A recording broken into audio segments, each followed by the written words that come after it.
Olá, pessoal, tudo bem com vocês? Meu nome é Daniele Ximenes, professora de língua portuguesa. Na aula de hoje falaremos sobre literatura e uma aula muito importante e especial que são as escritoras modernistas. Vamos lá? Eu escolhi para vocês uma linha aí cronológica acerca de algumas conquistas femininas das mulheres no Brasil durante de 1827 a 2006. Apesar de que esses dados eles precisam de alguma atualização dos anos seguintes, essas conquistas elas são importantes e nos levam a fazer uma reflexão acerca do papel da mulher na literatura, acerca da temática que a mulher traz nessa literatura, tá? E falando nisso, nesse papel da mulher, é importante a gente sempre relacionar a literatura com a história, quer dizer, qual é o nosso sistema de formação familiar. A gente sabe que a nossa formação vem de um patriarcalismo em que o homem ele assume a posição de provedor da família e a mulher vem depois e os filhos também. Então a gente tem aí, embora haja diversas críticas acerca de movimentos feministas ou de um exagero intencional acerca do papel da mulher na sociedade, ou que muitos critiquem e digam que as mulheres estão querendo inverter os papéis, é importante a gente fazer essas ressalvas para que a gente compreenda como essa literatura se forma, quer dizer, como a mulher começou a escrever, qual a intenção da mulher ao escrever. Então eu adianto para vocês que não foi de forma tão imediata, quer dizer, foi um processo longo e detalhado em que em alguns momentos as mulheres tiveram que assumir nomes pseudônimos masculinos e aí para posteriormente serem reconhecidas de acordo com a produção delas, mesmo sendo mulheres. Falando nisso, também a gente pode remeter à questão do processo de acesso à educação no Brasil e diversas outras temáticas que poderiam ser abordadas nessa aula, tá? Então vamos dar enfoque, assim, uma passada rápida para que a gente foque na literatura mesmo, que é o foco da nossa aula. Então eu trouxe aí, de 1827, que é a primeira lei sobre a educação das mulheres. No caso, permite que as mulheres elas frequentem as escolas elementares. Então aí a gente já tem o acesso da mulher na educação, que é a porta de entrada aí para a escrita, né, para a formação das escritoras. Em 1879 a gente tem a autorização do governo para estudar em instituição de ensino superior, quer dizer, as mulheres têm o direito agora de cursar um nível superior. Em 1932, a gente tem o direito ao voto, então as mulheres elas começam a ter um papel importante na cidadania, na função como cidadã brasileira. Em 1985, a gente tem a primeira delegacia de atendimento especializado à mulher, e aí é relacionado à violência doméstica e outras aí. Em 1987, a gente tem a criação do Conselho Estadual dos Direitos da Mulher, do Rio de Janeiro, que é é muito importante, é um marco, é a partir daí que a gente tem diversos outros desenvolvimentos em outros estados. A gente tem em 1988, as mulheres garantem igualdade a direitos e obrigações entre homens e mulheres perante a lei. Isso aí é garantido na Constituição Brasileira de 1988, que encontra-se em vigor até hoje, até os dias atuais. E em 2006, a gente tem a Lei Maria da Penha, que é sancionada, no caso, acerca do rigor das punições, das agressões que são sofridas pelas mulheres, né? que elas passam por esse processo de segregação. E onde entram as escritoras? As escritoras, elas começam, então, a ter um lugar de fala na sociedade. Então, observa que o processo ele é longo, ele é demorado nessa perspectiva de garantia de direitos, de mudança de comportamento. Por quê? Porque quando a gente fala de lei, por exemplo, que foi o que apareceu aí em alguns períodos de tempo, é importante a gente entender que a sociedade ela muda primeiro para depois a lei mudar. Então, assim, a sociedade ela precisou entender que a mulher também escrevia para que as primeiras escritoras pudessem, então, aparecer, despontar, então, ter uma produção que é reconhecida, que inclusive as temáticas são de extrema importância. E aí, eu trouxe para vocês duas escritoras que são reconhecidas nacionalmente e mundialmente pelas produções delas. Eu trouxe a Lígia Fagundes Telles e depois uma outra escritora que vocês vão amar. Mas falando da Lígia Fagundes Telles, ela foi premiada com o Prêmio Camões em 2005 e também é membro da Academia Paulista de Letras desde 1982 e da Academia Brasileira de Letras desde 1985 e da Academia das Ciências de Lisboa desde 1987. Então, aí nós temos a imagem da escritora aí no início do slide. Eu trouxe, as principais produções dela são nos contos. A gente tem o Porão e Sobrado, Antes do Baile Verde, Seminário dos Ratos, Mistérios, Invenção e Memórias. Essas são as principais obras.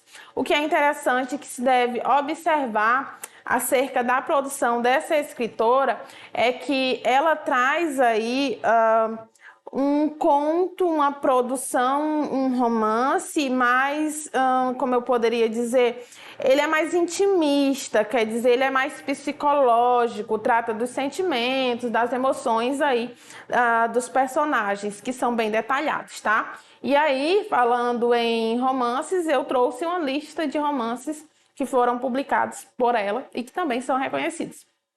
Dos 4 listados aí, As Meninas, que aparece no terceiro tópico, é mais reconhecida. E aí a gente tem Ciranda de Pedra, Verão no Aquário e As Horas Nuas. As Meninas, ela teve adaptação para o cinema, tá bom? A outra escritora é a Clarice Lispector. A gente vê uma certa movimentação para você que tem rede social, em alguns aplicativos de vídeos, enfim, de vídeos curtos. Você observa a Clarice aparecendo, porque a última entrevista que ela deu foi um pouco polêmica e gerou uma certa discussão acerca do estado emocional e tal, de saúde da escritora, o que não tira em momento algum a sua genialidade, a sua produção escrita. Então, há uma certa comparação na rede social, transtorno de bipolaridade ou outras coisas, mas assim, o que é mais importante da Clarice a gente não vê retratando, que é disso que nós vamos tratar agora, tá? E aí uma informação é que a Clarice ela não era brasileira, quer dizer, ela não nasceu no Brasil. Ela foi depois reconhecida naturalizada brasileira. Ela chega ao Brasil com 2 meses de vida. E aí esse não é o nome original dela, é usado no Brasil para esconder aí a identidade dela, tá? Então ela é uma das escritoras mais destacadas aí do modernismo brasileiro, da chamada geração de 45. Então ela tem diversos prêmios, dentre eles o prêmio da Fundação Cultural do Distrito Federal e o prêmio Graça Aram. Eu trouxe para vocês, eu acredito que em aulas anteriores eu já devo ter falado, A Hora da Estrela, que é a última obra produzida pela Clarice. E A Hora da Estrela é uma obra extremamente interessante porque ela traz a Macabea, que é a protagonista, que ela sai do interior para ganhar vida nos centros urbanos. Então, quando a gente fala da Clarice, a produção literária dela tem como cenário ali os centros urbanos. Então, mostra toda a história da Clarice. Eu não sei dizer se a palavra desgraça é adequada para essa situação, mas o que é interessante é que a situação em que a protagonista está inserida é um tanto quanto difícil, e é a partir daí que se desenvolve a narrativa. A gente tem adaptação para o cinema, eu assisti, então é interessante, é importante que vocês deem uma olhada. E aí, o que é bom se pontuar acerca das duas autoras, das duas escritoras, é que a gente tem como protagonista figuras, eita, dicção da professora, figuras femininas. Então a gente tem as mulheres no centro da narrativa, e aí a descrição dessas mulheres, ela acontece de forma intimista, mostrando sentimentos, as emoções e tudo que relaciona ao mundo feminino até então não tão abordado, não tão detalhado. Eu trouxe essa imagem, lá e vai a professora, lá e vem ela. A Clarice Lispector, ela, como eu disse para vocês, ela deu uma entrevista antes da sua morte, e aí a gente tem a imagem da Luísa. Por quê? Porque ela, assim, quando a Luísa fez o clipe, disse que a música e o clipe foi baseado na entrevista, a música Penhasco, tá? Há quem diga que, misericórdia, pelo amor de Deus, que é um tanto quanto desrespeitoso, não por querer criticar artista, nem tampouco isso, até porque as duas são figuras importantíssimas para quando a gente fala de figura feminina, não é? Mas há uma crítica e depois, se vocês quiserem dar uma olhadinha acerca dessa matéria, é importante, tá? E aí eu trouxe um trecho para vocês da entrevista da Clarice acerca do fazer literário dela, do processo de escrita, como ela escreve, porque ela escreve. Eu acho interessante mostrar para vocês. Uma rara entrevista de Clarice Lispector, concedida em 1977 ao repórter Júlio Lenner, da TV Cultura. Depois de gravada, Clarice pediu que a entrevista só fosse divulgada após a sua morte, que foi respeitada. Foi ao ar 10 meses depois. Clarice morreu em dezembro de 1977, aos 57 anos. E aí esse trecho aí é bem interessante. Ela diz assim: "Eu não sou uma profissional. Eu só escrevo quando eu quero. Eu sou uma amadora e faço questão de continuar sendo amadora. Profissional é aquele que tem uma obrigação consigo mesmo de escrever, ou então como outro em relação ao outro. Agora eu faço questão de não ser uma profissional para manter a minha liberdade." Então a gente observa aí que o ato de escrever da Clarice é autêntico e genuíno, quer dizer, ela não escreve por obrigação, por necessidade. Ela escreve por prazer, por deleite, e é isso uma das coisas mais impressionantes que eu acho da literatura e que é importante que a gente observe, não é? Lembrando que a literatura, ela tem como principal objetivo despertar sentimentos, emoções aí no leitor, levar a uma reflexão, a mudança de pensamento e outras questões, tá? Eu trouxe para vocês essa questão do Enem de 2018, da segunda aplicação.